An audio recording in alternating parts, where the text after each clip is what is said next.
प्यारे बच्चों अस्सलाम अलैकुम। आज पढ़ो अस 2वीं जमात सोंद कशुर यथ मज आजुक टॉपिक छ ई आवाज। क्या छ ई आवाज इल्फस युस बन कन ये निशान छ दित अत वना ई। अगर इल्फस पेट कन आसे ये निशान तेल गया अ न अत बन कन दित अत ई आवाज वना। क्या छ वना ई ये छ कीफ कीफस नेबरम बन कन ये आवाज ये आवाज निशान त्रित अत पढ़ो कि तो सीन गो किस कि तो सीन किस गो अस यॉर्ड कन हयत किस किस छ वना इस अथस अस लकट हिश उंगली छ आसान तथ छ वना इस कशर पट किस। क्या छ वना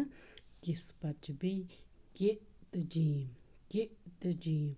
गो कि तो जीम गो कीज कि तो जीम गो कि आवाज गो कि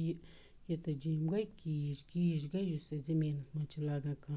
लॉय टोकर या कह कीज लागान चारों गंड खतर छ इस तथ राज गंड तथ छ वना कीज। क्या छ वना कीज पत गो छतरे गो छर छतरे क्या गो छर छर छ इस वना युस गबि हुंद लकुट बच्चा आसान तथ छ वना इस छर। क्या छ वना छर वे क्या पूरा इस आज ई आवाज क्या पढ़ ई आवाज किस कीज छर किस कीज छर किस कीज छर पत छ बन कन की हरफ दित हम ते पढ़ो इस गिल पिन जिन कीज दिग किस किस वट गई लकट उंगज छ अथस मज आसान तथ छ वना किस तथ वट किस वट गो उंगज वट लकट उंगज गिल रट मिश षट बिल बर किताब आन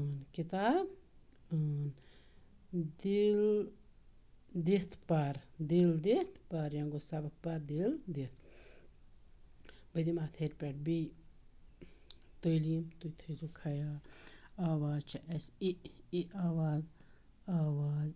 आवाज निशान छस ये इस बन कन छ अत ये निशान दित कि किस कि कीज छ छर छर गिल पिन जिन कीज दिग किस वट गिल रट मिश कड़ बिल बर किताब आन दिल दित